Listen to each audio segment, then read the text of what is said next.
வணக்கம் indicator trader. So நம்மளோட subscriber Murali மோகன் அப்படின்றவரு ஒரு கொஸ்டின் கேட்டிருக்காரு. What is the procedure to add two indicators in trading view? I am having premium one அப்படின்னு சொல்றாரு. ஒரு ப்ரீமியம் ட்ரேடிங் வியூ யூஸ் பண்றாரு. ரொம்ப நல்ல விஷயம். I will explain in next வீடியோன்னு நான் சொல்லியிருக்கேன். ஓகே, ஸோ அதே போல நான் சொல்றேன். ஸோ இந்த இது இப்போ ரிமூவ் பண்ணிடுறேன். அவர் என்ன கேட்கிறாருன்னு நினைக்கிறேன்னா, எப்படி இண்டிகேட்டர் மேல இண்டிகேட்டர் போடணும் யூஸ் பண்ணணும் அப்படின்றத கேட்கிறாருன்னு நினைக்கிறேன். ஸோ இண்டிகேட்டர்ஸ்ல போயிட்டு அடாப்டிவ் மெக்டின்னு இருக்குல்ல, ஃபார் எக்ஸாம்பிளுக்கு இந்த வந்து நான் எடுக்கிறேன். இப்போ அடாப்டிவ் மெக்டியை எடுத்துட்டேன்.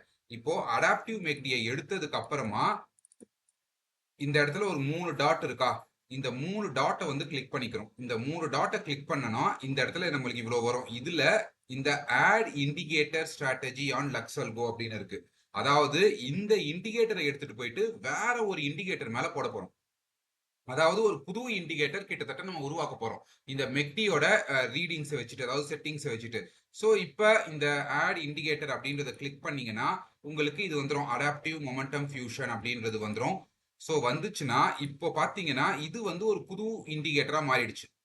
கரெக்டா? அதாவது இந்த லக்ஸல்கோ இண்டிகேட்டர் எடுத்துட்டு போயிட்டு நம்ம வேற ஒரு இண்டிகேட்டர்ல போட்டோம்னா இப்போ டோட்டலா ஒரு டிஃப்ரெண்ட் இண்டிகேட்டர் நம்மளுக்கு வருது. ஃபார் எக்ஸாம்பிள் இதை நான் இப்போ ஷட் டவுன் பண்ணிடுறேன். இப்போ பண்ணிட்டு adaptive momentum view okay add பண்ண முடியல. ஸோ இதையும் நான் வந்து மூடுறேன். இப்போ போயிட்டு அடாப்டிவ் மொமெண்டம் ஃபியூஷன் அப்படின்னு எடுத்தோம்னா பாருங்க இந்த இண்டிகேட்டர் எப்படி இருக்கு, இந்த அதாவது இந்த இண்டிகேட்டரோட ஃபார்மேஷன் எப்படி இருக்கு, அதே போல இந்த இண்டிகேட்டரோட ஃபார்மேஷன் எப்படி இருக்கு, டோட்டலா டிஃபரெண்டா இருக்கா. என்கிட்ட பிரீமியம் இல்ல, ஏன்னா நான் பெருசா இண்டிகேட்டர்னா மேக்ஸிமம் ஒரு இண்டிகேட்டர் இல்ல 2 இண்டிகேட்டர் யூஸ் பண்ணாவே ரொம்ப பெரிய விஷயம். எனக்கு பிரீமியம் எடுக்கணும்னு அவசியம் இல்லை, அதனால நான் எடுக்கல. ஸோ இந்த இடத்துல பாத்தீங்கன்னா இவ்வளோ ஒரு சேஞ்சஸ் இருக்கு. இதை வச்சு நீங்க இந்த புது இண்டிகேட்டர்ல நீங்க ஒரு ஸ்ட்ராட்டஜிஸ், நல்ல ஸ்ட்ராட்டஜிஸ் டெவலப் பண்ணிக்கலாம். ஃபார் எக்ஸாம்பிள் எப்படி டெவலப் பண்ணலாம், மார்க்கெட் வந்து என்ன பண்ணுது, இந்த இடத்துல மார்க்கெட் வந்து பிரேக் ஆஃப் ஸ்ட்ரக்சர் கொடுத்துருக்கு, பட் திரும்ப வந்து ரேஞ்ச்குள்ள போகுது மார்க்கெட். அந்த டைம்ல இது நல்ல கிரீன்ல இருக்கு. ஸோ நீங்க எப்போ வந்து ட்ரேட் பண்ண பார்க்கலாம், இந்த இடத்துல வந்து ஃபேட் ஆகுது. ஃபேட் ஆனதுக்கு அப்புறமா ஒரு கேண்டல் வந்து இந்த இடத்துல பிரேக் தருது. ஸோ நான் இந்த பிரேக் கொடுத்துருச்சு, இந்த பிரேக் கொடுத்ததுல இருந்து நான் ஒரு டிஸ்கவுண்ட் ஏரியால வாங்குவேன், இல்ல நான் இந்த இடத்துலயே வாங்குவேன், இது கீழே ஸ்டாப் லாஸ் போடுவேன், அப்படி என்ன வேணா நம்ம வந்து ஒரு ஸ்ட்ராட்டஜி வந்து பில்ட் பண்ணிக்கலாம். அது வந்து உங்களோட கிரியேட்டிவிட்டியை பொறுத்து இருக்கு. பட் ஒரு இண்டிகேட்டர் மேல இண்டிகேட்டர் போடணும்னா இப்படிதான் பண்ணணும். பட் இது வந்து எல்லா இண்டிகேட்டர்ஸ்லயும் ஒர்க் ஆகாது. அதையும் நான் காட்டுறேன். ஃபார் எக்ஸாம்பிள் இப்போ நான் போயிட்டு ஆட் திஸ் இண்டிகேட்டர் அப்படின்னு எடுக்கிறேன்னா அடாப்டிவ் பிரைஸ் ஜோன்ல ஓகே போடும்போது பாருங்க வந்துருச்சு, can't apply this indicator. This indicator has no source type input, so it can't be applied to another indicator. எல்லா இண்டிகேட்டர்லயும் இது வந்து வராது, பட் சில இண்டிகேட்டர்ஸ்ல இது வந்து வரும். இதுலயும் நம்மளுக்கு வரல. எதுல வருதோ அதுல நீங்க எடுத்துக்கலாம். ஃபார் எக்ஸாம்பிள் எதுல எடுக்கலாம், மேபி ரெக்ரேஷன் ஸ்லோப், இந்த ஆர்எஸ்ஐ பிரைம் இப்படி எடுத்தோம்னா இதுல வருதா, இதுலயும் வரல. ஸோ எதுல வருதுன்னு சொல்லி பாருங்க, எதுல வருதோ அதுல நீங்க எடுத்துக்கலாம். ஃபார் எக்ஸாம்பிள் இந்த QQE வெயிட்டட்ல போடும்போது இது வந்துருச்சு. இப்போ இந்த மெக்டியை தூக்கிட்டு போய் இதுல போடுறோம். இதுல போட்டோம்னா ஒரு டிஃப்ரெண்டா வருது. இது வந்து கொஞ்சம் நல்லா இருக்கு பாருங்களேன். இது வந்து கொஞ்சம் நல்லாவே இருக்கு. ஃபார் எக்ஸாம்பிள் இது வந்து இந்த இடத்துல வந்து ஷார்ட் தருது, நல்ல ஷார்ட் தரும் போது இது நல்லா வந்து ஷார்ட்ல இருக்கா. இப்போ இது நல்ல ஷார்ட்ல இருக்கும் போது, அதாவது ரெட்ல இருக்கு, இது வந்து ரெட்ல இருக்கும் போது மேபி நான் என்ன பண்றேன்னா இப்போ இதை போயிட்டு நம்ம யூஸ்வலா பண்றதுதான், ட்ரெயிலிங் ஸ்டாப் தூக்கிட்டு போயிட்டு காலம்ஸ்ல போட்டுக்கிறேன். ஓகே பக்காவா வந்துருச்சு. இப்போ இது வந்து கம்ப்ளீட்டா ரெட்ல இருக்கு. இது கம்ப்ளீட்டா ரெட்ல இருக்கும்போது இப்போ இந்த மெக்டி வந்து ப்ரௌனா மாறணும். எந்த இடத்துல ப்ரௌனா மாறுது, இந்த இடத்துல ப்ரௌனா மாறுது. இந்த இடத்துல ப்ரௌனா மாறும்போது இதுக்கு மேல நம்ம வந்து ஸ்டாப் லாஸ் மெயின்டைன் பண்றோம். எய்மிங் ஃபார் 1:1 1.5 வச்சாலே போதும். எதுக்கு, இந்த நிஃப்டிலலாம். ஸோ 3 மினிட்ஸ் சார்ட் இருக்கு. ஸோ இது கம்ப்ளீட்டா கிரீனா இருக்கு. இந்த இடத்துல பாருங்க இது கம்ப்ளீட்டா கிரீனா இருக்கு. கிரீனா இருக்கும்போது இந்த இடத்துல வந்து ஒரு நல்ல வந்து ஒரு என்ட்ரி கிடைக்குது. ஸோ என்ன பண்றோம், இந்த இடத்துல நம்ம என்ட்ரி கொடுக்குறோம், இதுக்கு கீழே ஸ்டாப் லாஸ் போடுறோம். ஸ்டாப் லாஸ் போட்டுட்டு எய்மிங் ஃபார் 1.5 1.5 ஈஸியா அச்சீவ் ஆயிடுச்சு. 1:2 கூட அச்சீவ் ஆயிருக்கும். இந்த இடத்துல ஒரு 1:2, இந்த இடத்துல ஒரு 1:2, 1.5 போதும். பட் சொல்றேன் இது வந்து சும்மா ஒரு எக்ஸாம்பிளுக்கு சொல்றது. இப்படி நீங்க வந்து புதுசா ஸ்ட்ராட்டஜி வந்து டெவலப் பண்ணிக்கலாம். ஓகேவா. ஸோ இதை வந்து நீங்க ட்ரெண்டா யூஸ் பண்ணிக்கலாம், இதை வந்து என்ட்ரி கொடுக்க யூஸ் பண்ணிக்கலாம், இல்ல இதை ட்ரெண்டா யூஸ் பண்ணிக்கலாம், இதை என்ட்ரி கொடுக்க யூஸ் பண்ணிக்கலாம். இது ஜஸ்ட் வந்து ஒரு 2 இண்டிகேட்டர். இது போல நீங்க வந்து பல இண்டிகேட்டர்ஸ் வந்து யூஸ் செஞ்சு பாருங்க.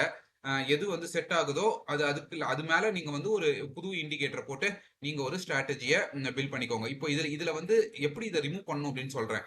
இதை ரிமூவ் பண்ணீங்கன்னா இதுதான் மெயின் இண்டிகேட்டர். கரெக்டா, இதை ரிமூவ் பண்ணீங்கன்னா இது மொத்தமா போயிடும், கீழே இருக்கிறதும் போயிடும். ஓகே, ஏன்னா இந்த இண்டிகேட்டர் வச்சு தான் இதை பில்ட் பண்ணியிருக்கோம். பட் இந்த இண்டிகேட்டர் வந்து நீங்க ரிமூவ் பண்ணிக்கலாம். இதை ரிமூவ் பண்ணா மேல இருக்கிறது போவாது.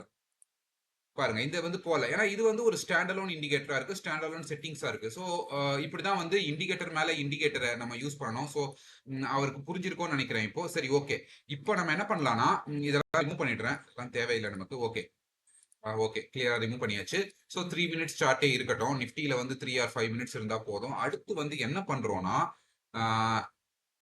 மேப் அப்படின்னு அடிங்க. ஸோ இந்த ட்ரேடிங் வியூல இண்டிகேட்டர்ஸ்ல போயிட்டு மேப் அப்படின்னு அடிங்க. இதுல சார்ட் பிரைம்து ஒரு மேப் இருக்கும். சார்ட் பிரைம்து ஒரு மேப் இருக்கும். இந்த ஏரியால இருக்கு பாருங்க. MA oscillator map chart prime. So நான் என்னோட ஃபேவரட்ஸ்ல போட்டுக்கிறேன். கிட்டத்தட்ட 3000 பீப்புள் லைக் பண்ணியிருக்காங்க. நானும் வந்து லைக் பண்ணி வச்சுட்டேன். ஸோ இந்த இண்டிகேட்டர் வந்து எப்படி யூஸ் பண்ணோம்னா ரொம்ப சிம்பிள் இந்த இண்டிகேட்டரை யூஸ் பண்றது. இந்த இது பாக்ஸ் இருக்குல்ல இதெல்லாம் என்ன அப்படின்னு சொல்லிட்டு சொல்றேன். ஃபார் எக்ஸாம்பிள் இதுதான் மூவிங் ஆவரேஜ். ஓகே இது எந்த மூவிங் ஆவரேஜ் வேணும் அப்படின்றத நீங்க செட் பண்ணிக்கலாம். இப்போ வந்து இந்த மூவிங் ஆவரேஜ் வந்து 50.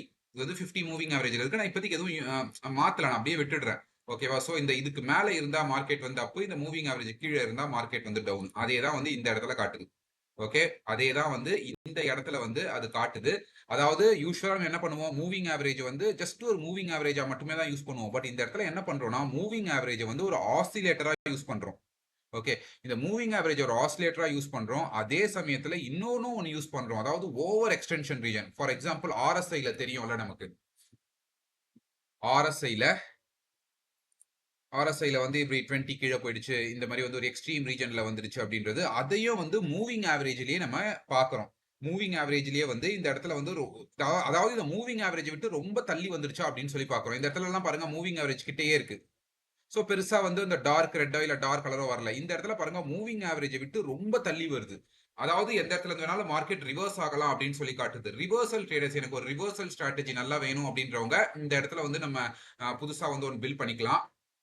ஓகே அதாவது ரிவர்சல் ஸ்ட்ராட்டஜி பில்ட் பண்ணிக்கலாம். இப்போ மூவிங் ஆவரேஜ் கிட்டே இருந்துச்சுன்னா அது எதுவுமே இருக்காது. ஒரு ஜஸ்ட் ஒரு நார்மல் அப்படியே ஒரு கிரே கலர்ல அப்படியே இருந்துட்டே இருக்கும். மூவிங் ஆவரேஜ் விட்டு ரொம்ப தூரம் வந்துச்சுன்னா அது வந்து டார்க் ரெட் இல்ல டார்க் ப்ளூவா இப்படி மாறிடும். ஓகேவா? இதுதான் வந்து அந்த பெர்சன்டேஜ். அதாவது இப்போ இந்த இடத்துல வருதுல, இந்த இடத்துல வந்து டார்க் ரெட்டா வருது. அதாவது கேண்டில்ஸ் வந்து இந்த மூவிங் ஆவரேஜை விட்டு எவ்வளவு தூரத்துல தள்ளி இருக்கு அப்படின்னு சொல்லுது. அதாவது 26.6% தள்ளி இருக்கு. இந்த இடத்துல பாத்தீங்கன்னா தெரியுதா ஒரு பாக்ஸ் ஒன்னு. அதாவது இதுல இருந்து 26%, 27% வந்து கேண்டில்ஸ் வந்து அதாவது பிரைஸ் வந்து தள்ளி இருக்கு இந்த மூவிங் ஆவரேஜை விட்டு. சோ இது நல்ல ஏற ஏற ஃபார் எக்ஸாம்பிள் வந்து 50, 60, 70, 18 ஏற ஏற பிரைஸ் வந்து மூவிங் ஆவரேஜ் விட்டு ரொம்ப போகுது, ஓவர் எக்ஸ்டென்ஷன் ஆயிடுச்சு, ப்ராஃபிட் புக் பண்ணணும்னா புக் பண்ண ஆரம்பிக்கலாம். இல்ல நான் இதுக்கப்புறம் ஒரு பிரேக் ஆஃப் ஸ்ட்ரக்சர் எடுத்துட்டு திரும்ப ட்ரெண்ட் வந்து மேலதான் போகும். ஏன்னா மூவிங் ஆவரேஜ் நல்லா தள்ளி போயிட்டு இருக்கா என்ன அர்த்தம், மொமெண்டம் ரொம்ப ஸ்ட்ராங்கா இருக்குன்னு சொல்லி அர்த்தம். அது ரிவர்சல் ஆகும் அப்படின்றது ரெண்டாவது.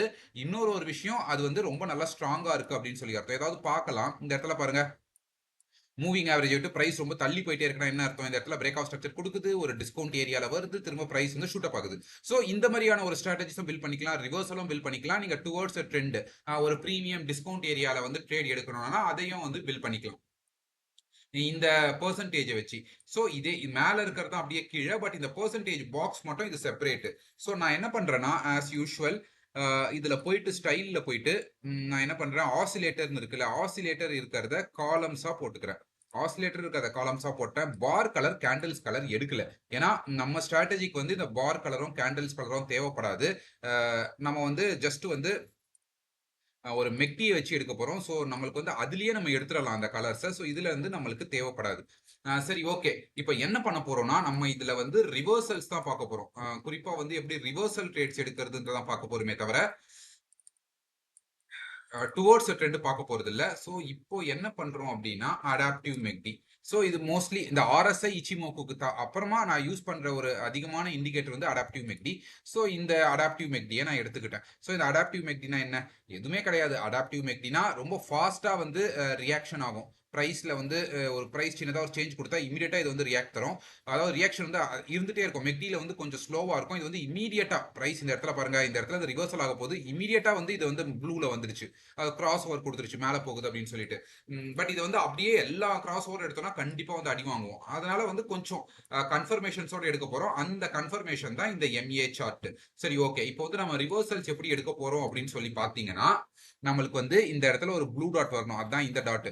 பிளஸ் வந்து இந்த இண்டிகேட்டர்ல சப்போர்ட் அண்ட் ரெசிஸ்டன்ஸும் நல்லா வந்துட்டே இருக்கும். இந்த இடத்துல பாருங்க சப்போர்ட் அண்ட் ரெசிஸ்டன்ஸ் அது நான் சொல்ல மறந்துட்டேன். பட் இந்த இந்த இந்த ஸ்ட்ராட்டஜில யூஸ் பண்றது இல்லனால நான் அத சொல்லல. இந்த சப்போர்ட் அண்ட் ரெசிஸ்டன்ஸ் அதான் இந்த டாட். அதுதான் நான் டாட்ன்னு சொல்றேன். ஓகேவா? அதாவது இந்த இடத்துல வர இந்த சப்போர்ட் அண்ட் ரெசிஸ்டன்ஸ் டாட் தான் கீழ இந்த இடத்துல வரும். ஓகே. சோ இந்த இடத்துல வந்து ஒரு டாட் வந்துருச்சு. கரெக்ட்டா? இந்த இடத்துல அதாவது மார்க்கெட் வந்து மூவிங் ஆவரேஜ் கீழ இருக்கு. அதாவது மார்க்கெட் வந்து செல்லிங்ல இருக்கு. செல்லிங்ல இருக்கும்போது ஒரு டாட் வந்து எனக்கு வருது. அதாவது ரொம்ப நல்லா ஓவர் எக்ஸ்டென்ஷன் ஆனதுக்கு அப்புறமா ஒரு டாட் வருது இந்த இடத்துல. இந்த இடத்துல ஒரு டாட் வரட்டும். டாட் வர வரைக்கும் வெயிட் பண்ணுங்க. இந்த இடத்துல டாட் வந்ததுக்கு அப்புறமா என்ன பண்றீங்கன்னா, இம்மீடியட்டா ரிவர்சலுக்கான ட்ரேட்லாம் எடுத்துற மாட்டீங்க. இந்த இடத்துல உங்களுக்கு இந்த அடாப்டிவ் மெக்டி வந்து ப்ளூ கலர்ல மாறணும். இந்த அடாப்டிவ் மெக்டி என்ன கலர்ல மாறணும்? ப்ளூ கலர்ல மாறணும். எந்த கேண்டல்ல மாறுது? இந்த கேண்டல்ல மாறுது. சோ இம்மீடியட்டா என்ன பண்றீங்கன்னா, இந்த இடத்துல லாங் போறீங்க. ஸ்டாப் லாஸ் எங்க? இந்த டாட்டுக்கு கீழ போட்டுக்கலாம். இல்ல ஸ்விங் லோ இந்த இடத்துல இருக்குல்ல, இது கீழ போட்டுக்கலாம். நான் ஸ்விங் லோ கீழயே போடுறேன். டாட் கீழ போடல. நான் போட்டு எய்மிங் ஃபார் 1:1.5 இந்த இடத்துல பாத்தீங்கன்னா 1.52 கூட எய்ம் பண்ணலாம். பட் நம்ம வந்து நிஃப்டிக்கு வந்து 1.5 போதும். 2 எய்ம் பண்ணனால எய்ம் பண்ணலாம். பட் அன்னைக்கே வந்து 2 அடிக்கல, மறுநாள் அடிச்சிருக்கு. மறுநாள் தான், ஆமா மறுநாள் அடிச்சிருக்கு 1.5.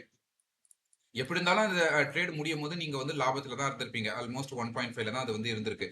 சோ இப்போ என்ன பண்றோம்னா, ஒரு ரெட் டாட் மேல நம்மளுக்கு வந்து ஒரு ரெட் டாட். அதாவது இப்போ நம்ம செல் பண்ண போறோம்னா, இந்த இடத்துல பாருங்க ஒரு ரெட் டாட் வந்துருச்சு. சோ ரெட் டாட் வந்த உடனே நீங்க வந்து செல் பண்ணுவீங்களான்னா, ரெட் டாட் வந்த உடனே நீங்க வந்து செல் பண்ண மாட்டீங்க. நம்மளுக்கு வந்து ஒரு ப்ரவுன் கலர்ல ஒண்ணு வரணும். இந்த இடத்துல பாத்தீங்கன்னா ஒரு ப்ரவுன் கலர்ல வருது. எந்த எந்த கேண்டல் இது? இந்த கேண்டல்ல ப்ரவுன்ல வருது.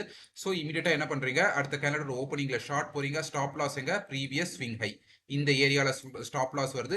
நீங்க வந்து இந்த ஸ்டார் இருக்குல்ல, இந்த கேண்டலுக்கு மேல இந்த இடத்துல ஸ்டாப் லாஸ் போடணும்னாலும் போடலாம். பட் நான் அது யூசுவலா பாக்குற வரைக்கும் நம்மளுக்கு வந்து ஸ்டாப் லாஸ் வந்து கொஞ்சம் அடிக்கிறதுக்கான வாய்ப்புகள் அதிகம். ஏன்னா ஸ்ப்ரிங் எடுக்கும். மார்க்கெட் வந்து பிரைஸ் வந்து கொஞ்சம் ஸ்ப்ரிங் எடுக்கும் போது அது கொஞ்சம் ஃப்ரீக்வெண்டா அடிச்சிட்டே இருக்கு. ஸோ அதனால to be on safer side நீங்க ஸ்விங் ஹை ஆர் ஸ்விங் லோக்ல நீங்க ஸ்டாப் லாஸ் போட்டுக்கலாம். கொஞ்சம் பெருசா இருக்கும் but safe. Now aiming for 1.5 இந்த இடத்துல பாத்தீங்கன்னா 1.5 வந்து ஈஸியா அச்சீவ் ஆயிடுச்சு. சரி ஓகே, இந்த ட்ரேட் முடிஞ்சிருச்சு. ஸோ இப்போ வந்து என்ன பண்ணுது? இது மூவிங் ஆவரேஜை விட்டு கீழே வந்துருச்சு. ஸோ இப்போ நம்ம பை ட்ரேட்ஸ் பார்க்க போறோம். பை ட்ரேட்ஸ்னா என்ன பண்ணணும்? ஃபர்ஸ்ட் கண்டிஷன் நம்மளுக்கு வந்து ஒரு டாட் வேணும். எந்த இடத்துல டாட் வருது? இந்த இடத்துல டாட் வருது. இந்த இடத்துல பாத்தீங்கன்னா கிளியரா இந்த இடத்துல டாட் வருது. ஸோ டாட் வரும்போது என்ன பண்றோம்னா, நம்ம வந்து ஒரு ப்ளூ ஹிஸ்டோகிராமுக்கு வெயிட் பண்றோம். இந்த இடத்துல பாத்தீங்கன்னா ஒரு ப்ளூ ஹிஸ்டோகிராம் வந்துருச்சு. எந்த கேண்டல் அது? இந்த கேண்டல்ல ப்ளூ ஹிஸ்டோகிராம் வந்திருக்கு. சோ என்ன பண்றீங்க? எந்த கேண்டல் அது? இந்த கேண்டல். சோ அடுத்த கேண்டல் ஓப்பனிங்ல நம்ம வந்து லாங் போறோம். இதுக்கு கீழே நம்ம ஸ்டாப் லாஸ் போடுறோம். இந்த ஸ்விங் லோ கீழே அப்படி தள்ளி கொஞ்சம் ஸ்டாப் லாஸ் போடுறோம். நோ எய்மிங் ஃபார் 1:1.5 இந்த இடத்துல 1.5 நம்மளுக்கு வரல. இந்த இந்த இடத்துலயும் நம்மளுக்கு வந்து 1.5 வந்து வந்திருக்கு. ஓகேவா? இந்த இடத்துல நம்மளுக்கு 1.5 வந்திருக்கு. ஏதாவது ஒரு ஸ்டாப் லாஸ் ட்ரேட் இருந்தா காட்டினா நல்லா இருக்கும்னு நினைக்கிறேன். ஸோ நம்மளுக்கு என்ன இந்த இடத்துல வந்து ரிவர்சல் ட்ரேட் பார்க்குறோம். இந்த இடத்துல ஒரு டாட் வந்துருச்சு. அதாவது ஒரு ஒரு ப்ளூ டாட் வந்துருச்சு. ப்ளூ டாட் வந்த உடனே நம்ம ட்ரேட் பண்ண மாட்டோம். எப்போ ட்ரேட் பண்ணுவோம்? நம்மளுக்கு திரும்ப எப்போ இந்த ப்ளூ ஹிஸ்டோகிராம் வருதுன்னு சொல்லி பார்க்குறோம். இந்த இடத்துல நம்மளுக்கு வந்து ஒரு ப்ளூ ஹிஸ்டோகிராம் வருது. நமக்கு இந்த இடத்துல வருது. ஸோ இந்த கேண்டல் இந்த ஸ்விங் லோ கீழே ஒரு பாயிண்ட் 2 பாயிண்ட் அப்படி தள்ளி ஸ்டாப் லாஸ் எய்மிங் ஃபார் 1:1.5 1.5 அடிச்சிடுச்சு. சரி ஓகே, எதுவுமே என்னால ஸ்டாப் லாஸ் ட்ரேட்ஸ் காட்ட முடியல. நீங்களே தேடி பாருங்க. ஏதாவது 1, 2 ட்ரேட் கண்டிப்பா ஸ்டாப் லாஸ் அடிக்கும். அடிக்காமலாம் இருக்காது. எதுவுமே 100% சக்சஸ்ஃபுல் ஸ்ட்ராட்டஜிலாம் கிடையாது. இந்த ஸ்ட்ராட்டஜியும் அப்படிதான் சக்சஸ்ஃபுல் ஸ்ட்ராட்டஜிலாம் கிடையாது. ஓகே. ஸோ இது வந்து இப்போ புரிஞ்சிருக்கும்னு நினைக்கிறேன். இந்த ஸ்ட்ராட்டஜியோட கான்செப்ட் வந்து ரொம்ப சிம்பிள். அதாவது ஒரு டாட் வருது. அதாவது ஒரு நல்ல ரிவர்சல் ஆகிறதுக்கான ஒரு டாட் வருது. அந்த டைம்ல நம்ம வந்து இமிடியேட்டா என்ட்ரி கொடுக்குறோம். இப்போ மெக்டி நார்மல் எப்படின்னா மேபி இந்த இடத்துல இங்க எங்கன்னா என்ட்ரி கொடுக்கும். இது வந்து இமிடியேட்டா என்ட்ரி கொடுக்க பார்க்குறோம். அதாவது ரிவர்சல் சைன் வந்த உடனே நம்ம வந்து உடனே வந்து போறோம். ஸோ அதனால ஸ்டாப் லாஸ் அடிக்கிறதுக்கான வாய்ப்புகள் ரொம்ப ரொம்ப அதிகமா இருக்கலாம். ஸோ அதை பார்த்துக்கோங்க. புரிஞ்சிருக்கும்னு நினைக்கிறேன் இந்த ஸ்ட்ராட்டஜி. ஏதாவது டவுட்னா கமெண்ட் செக்ஷன்ல கேளுங்க. ரியல் மார்க்கெட்ல கொஞ்சம் டிஃபரெண்டா இருக்கும் நீங்க ட்ரேட் பண்ணும்போது. ஏன் அப்படி சொல்றேன்னா, இந்த டாட் வந்ததுக்கு அப்புறமா உடனே வந்து உங்களுக்கு வந்து என்ட்ரிஸ் கிடைக்காது. கொஞ்சம் நீங்க வெயிட் பண்ற மாரி இருக்கும். அது நீங்க ரியல் மார்க்கெட்ல ட்ரேட் பண்ணீங்கன்னா மட்டும் தான் புரியும். மேபி இந்த ஏரியால கிடைக்கலாம். இந்த இந்த ஏரியால எங்கனா கூட என்ட்ரிஸ் கிடைக்கலாம். அது நீங்க டெஸ்ட் பண்ணி பாருங்க ரியல் மார்க்கெட்ல. அவ்வளவுதான் இந்த ஸ்ட்ராட்டஜிய பத்தி. நன்றி. பை.